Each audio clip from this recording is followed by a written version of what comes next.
Hi, Bryan Thrift here. I'm going to show you some of the secrets I have for throwing a chatterbait. I absolutely love this bait. It started my professional career. I'm going to go out here on the Potomac, show you what type of situations I look for to throw it, some different trailers I like, and go through my whole spiel on what I like to do with this bait and what makes me so successful with it.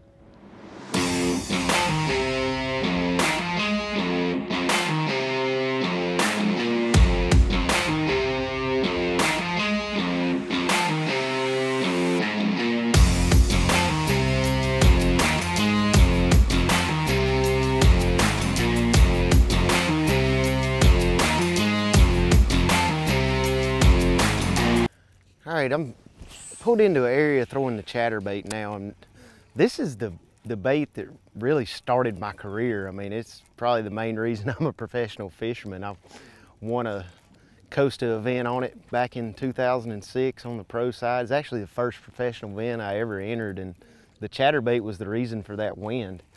The places I like to throw this, my #1 favorite is submerged grass. I mean, I absolutely love fishing it through submerged grass.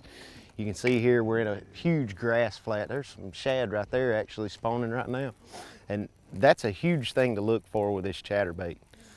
And what I like to do with it is, if I find a hole in the grass, I'll slow roll it through there, but you let it bury it up, then you rip it out just like you would do a rattle type bait, and just rip it out and let that thing vibrate. Here we got some little bit of grass caught up on it, but there's several different ways you can fish it, from a slow roll to a snap retrieve, or even stroking it on the bottom. I mean, I've caught them ledge fishing on a 1/2 ounce chatterbait before, just letting it go to the bottom and stroking it up. So there's really no wrong way to fish it. I mean, you can wind it, but when I'm fishing this submerged grass like this, more often than not, it's a slow, steady retrieve. Just let that bait tickle the top of the grass, snap it out when it hits the top of the grass.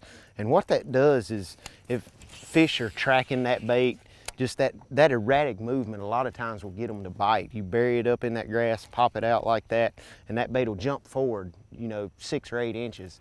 And those fish see that, and they'll just bite it out of instinct. They're like, oh, this bait's trying to get away from me. I'm gonna go eat it right now.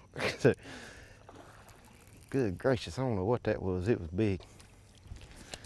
And it's a great tool for covering water to find fish in practice too. Like, I know I never go into a tournament without at least 2 chatterbaits tied on, laying on my deck, because it's such a great search tool.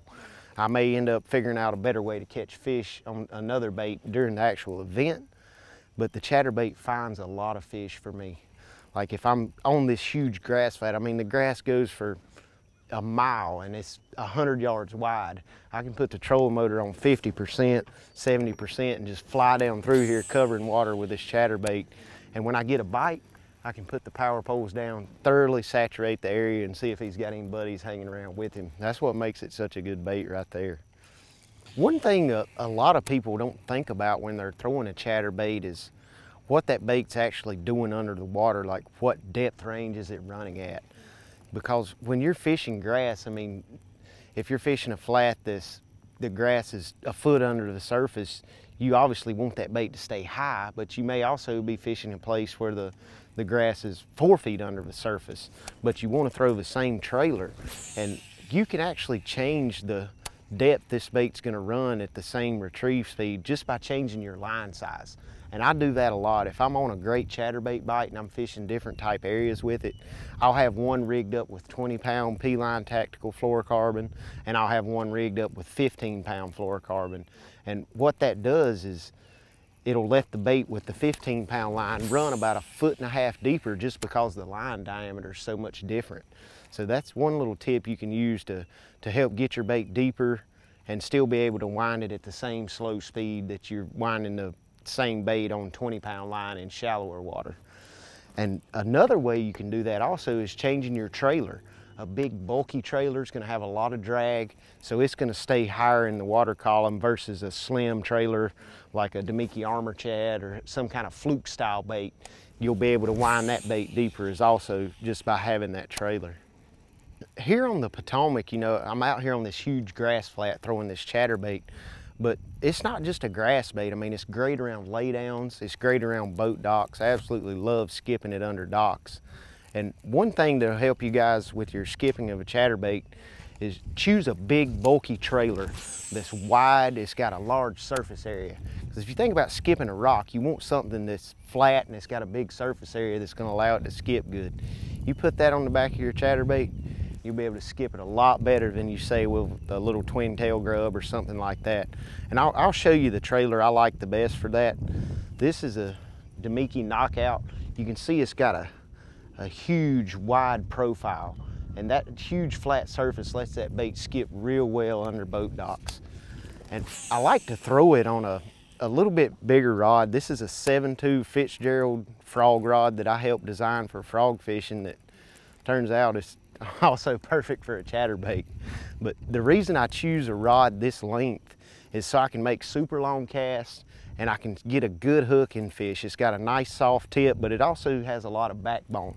You want a soft tip so when that fish bites the chatterbait and loads up on it, you give him time to get the bait sucked in and you can get a good hook in it. So he's gonna take the bait deep and then you got him, you set the hook, it gets to the backbone and you're good to go. But that's my recommendations for the chatterbait. Sizes, I usually stick with a 3/8 to a 1/2 ounce. Those are my two go-to sizes.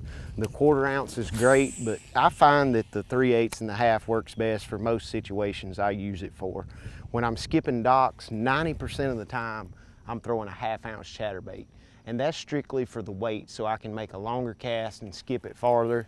When I'm fishing grass, I usually go with the 3/8. That keeps the bait from burying up so deep that you can't rip it out. It'll kind of just let it tickle the top of that grass. So take that tip with you next time you're fishing docks or fishing grass with a chatterbait and see if it works as good for you as it does for me. When I'm throwing a chatterbait, there's probably 3 main colors that I throw. If I'm in a grass situation where I know there's bluegill around, I always go with a green pumpkin type chatterbait, something that's going to imitate a bluegill, a crawfish. This is the one I'm throwing at the Potomac this week. It's green pumpkin. I've got a watermelon candy Demiki Knockout on there. You can see it's got the nice flappy tails. Gives you a little bit more action when you're slow rolling it, tickling the top of that grass. This is the green watermelon candy Demiki Knockout. I like to take and cut about a 1/4 inch off the head of it just to make it match up to my skirt length. You can see how it fits up on there. One cool thing about the new chatterbaits is they've got an awesome keeper on them. You can see that little wire keeper right there. So I can slide that knockout, it's gonna stay up there. I can rip it as hard as I want out of the grass. My trailer's not gonna slide down, and it's gonna give me more presentations in a day because I'm not constantly winding my bait in and pushing that trailer back up on there. As far as trailers go on a chatterbait, the Knockout's one of my favorite, fluke style bait like the Demiki Armor Shad, a fluke, something with a straight tail that's gonna have a nice little quiver. Those are my 2 main trailers that I use, and that'll cover every situation that I throw a chatterbait in. I've got my box here. I'm gonna show you some of the colors that are my favorites. You can tell I'm not that particular with it. I've got stuff that imitates a brim when I'm fishing around grass and stuff like that, which are my green pumpkins, natural colors. I've got some black and blues. I really like that around tannic water, down in Florida, places, anywhere you've got a lot of grass and kind of tannic water, I tend to go toward the black and blue. And then I've got my shad imitations. You know, I've got chartreuse, chartreuse and white, chartreuse with a little blue, just anything that's gonna imitate a shad.